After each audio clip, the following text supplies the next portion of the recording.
የተከበራችሁ የምክር ቤት አባላት እና የሕዝብ ተወካዮች፣ ይህ የትራንስፎርሜሽን እና የ5 ዓመት የለውጥ ዕቅዳችን ሲጠናቀቅ የተሻለ ነገር ይኖረዋል።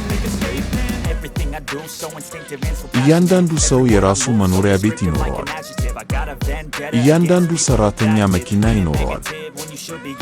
ከዚህ ቀጥሎ ያለው ቀጣይ 5 ዓመት ዕቅድ ሲጠናቀቅ ደግሞ ሁሉም ቤተሰብ የራሱ አውሮፕላን ይኖረዋል።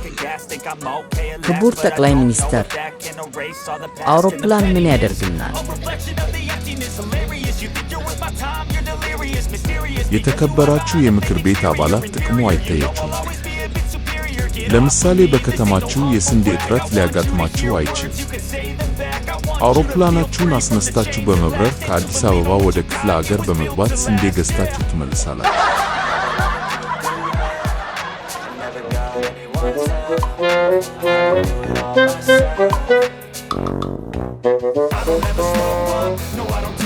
ወዴት ለመሄድ ነው ፓስፖርት የፈለገው?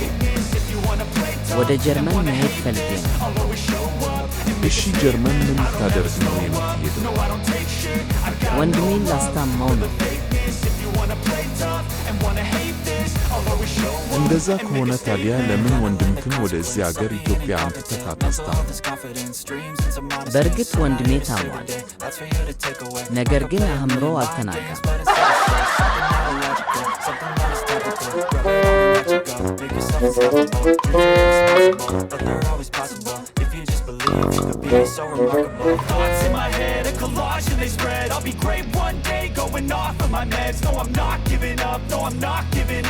ምን አድርገህ ነው የታሰርከው?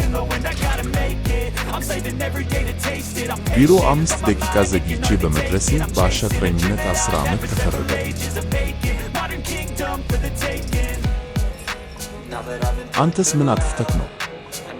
5 ደቂቃ ቀደም ብዬ ቢሮ በመግባቴ በሰላይነት ተወንጂ 10 ዓመት ተፈረደብኝ። አንተስ ምን አጥፍተህ ነው? እኔ ግን ልክ በሰዓቱ ነው የምደርሰው። ሆኖም የውጭ አገር ሰዓቶች በኮንትሮባንድ በማስገባት ተወንጂ 10 ዓመት ተፈረደብኝ።